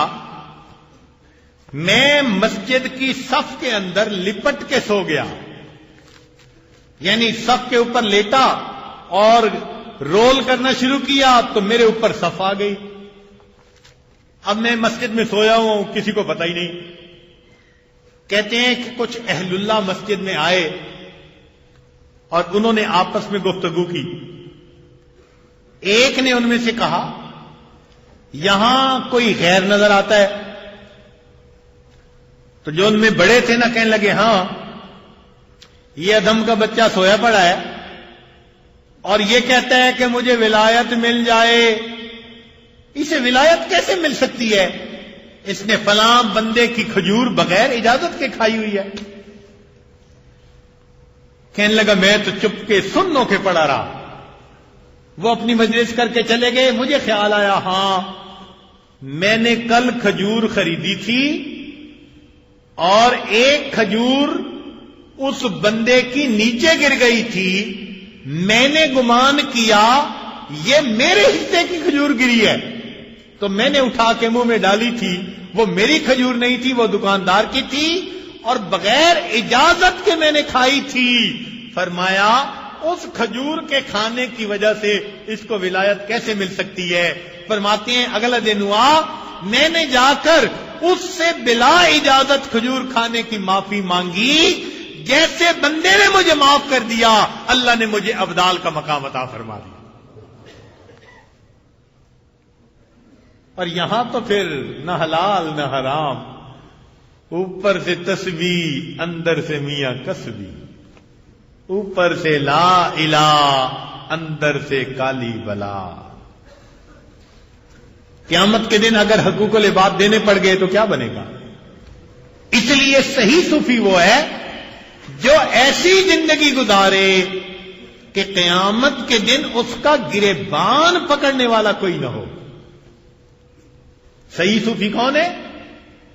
جو ایسی زندگی گزارے کہ قیامت کے دن اس کا گریبان پکڑنے والا کوئی نہ ہو. اور اگر پکڑنے والا کوئی کھڑا ہو گیا، الامان والحفیظ.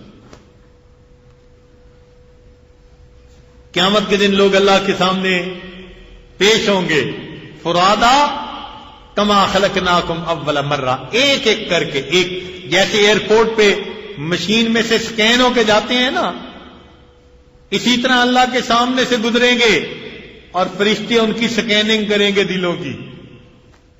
اور کچھ بندے جب اس جگہ سے آگے جائیں گے تو کہا جائے گا وَقِفُوهُمْ إِنَّهُمْ مَسْئُولُونَ، انہیں روک لیجئے، ہم نے ان کا ٹرائل کرنا ہے. وَقِفُوهُمْ، انہیں روکیے، إِنَّهُمْ مسئولون. صوفی صاحب کو روک لیجئے، لوگوں پہ الزام لگاتا تھا، بہتان لگاتا تھا، بیوی کا دل دکھاتا تھا، اللہ کے بندوں کے لیے وبال جان بنا ہوا تھا. وقفوہم انہم مسئولون، روک لیجئے، ہم نے ٹرائل کرنا ہے. اس کو بھی روکیے، شکل دین والی بنائی ہوئی تھی، لوگوں کو دھوکے دیتا تھا. اس کو بھی روکیے، بلا اجازت چیزیں استعمال کر لیا کرتا تھا. اور اس کو بھی روکیے، اس کی نظر غیر پر لالچ والی پڑا کرتی تھی، میری محبتوں کے دعوے کرتا تھا، غیر کی ہوس دل میں بھری ہوئی تھی. وقفوہم انہم مسئولون، روک لیجئے، ہم نے حساب لینا ہے. اگر قیامت کے دن ہمیں کھڑا کر لیا گیا ہمارا کیا بنے گا؟ آج وقت ہے اللہ رب العزت سے اپنے تمام گناہوں کی سچی معافی مانگیں اور آئندہ نیکوکاری پرہیزگاری کی زندگی گزارنے کا دل میں سچا اور پکا عہد کریں. اللہ تعالی ہمیں اپنے مقرب بندوں میں شامل فرمائے. وآخر دعوانا ان الحمد للہ رب العالمین. کچھ دیر کے لیے مراقبہ کر لیجیے، آنکھوں کو بند کر لیجیے، سر کو جھکا لیجیے. دنیا اور جو کچھ دنیا میں ہے اس سے ہٹ کٹ کے اللہ رب العزت کی یاد میں ڈوب جائیے.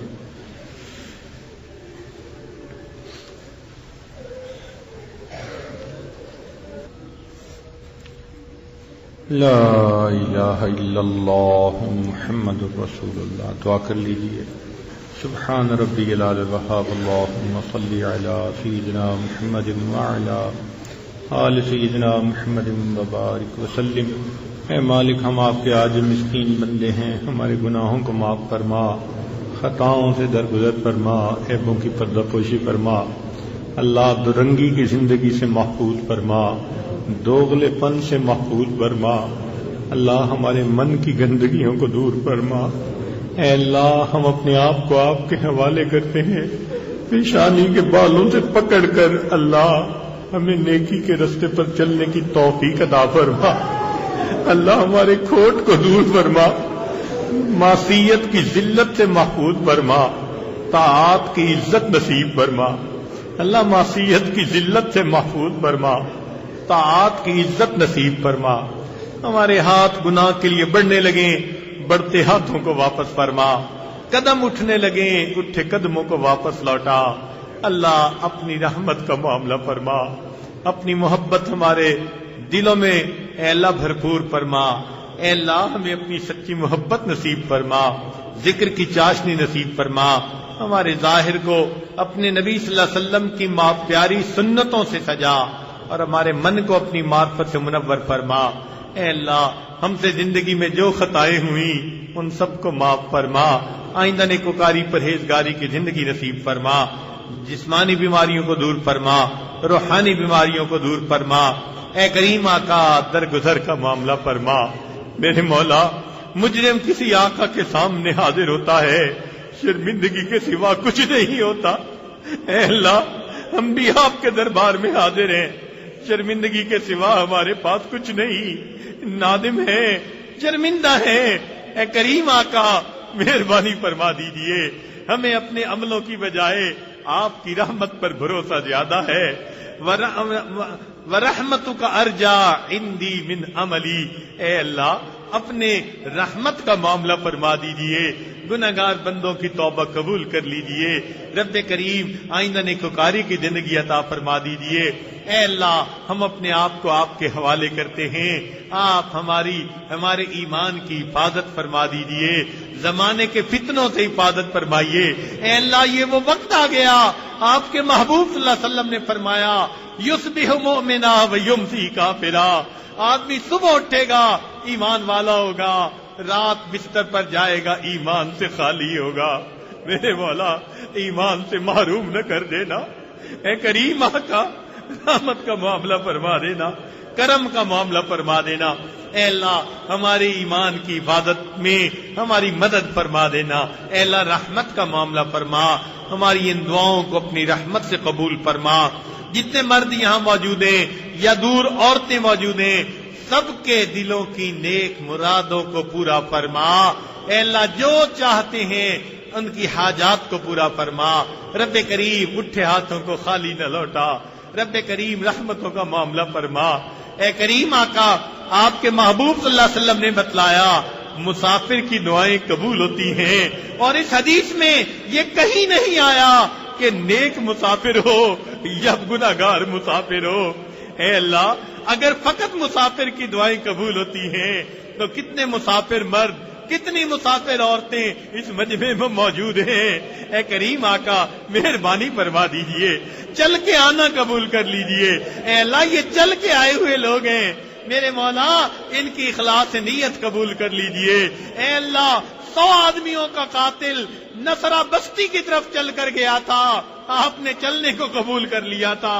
اے اللہ اتنے بڑے مجمع میں کسی ایک کا چلنا قبول کر لیجئے، اتنے بڑے مجمع میں کسی اور ایک عورت کا چل کے آنا قبول کر لیجئے، اور اس کے صدقے اللہ سارے مجمع کے گناہ معاف فرما دیجئے۔ اللہ مہربانی کا معاملہ فرما، ہماری ان دعاؤں کو اپنی رحمت سے قبول فرما، اس شہر پر اپنی رحمت نازل فرما۔ اے اللہ خدمت کی جماعت میں جو لوگ بھی کام کر رہے ہیں سب کو اپنے مقبول بندوں اور بندیوں میں شامل فرما۔ صلی اللہ تعالی علی حبیبہ سیدنا محمد و آلہ و اصحابہ اجمعین برحمتک یا ارحم الراحمین۔ آمین آمین آمین آمین آمین آمین آمین آمین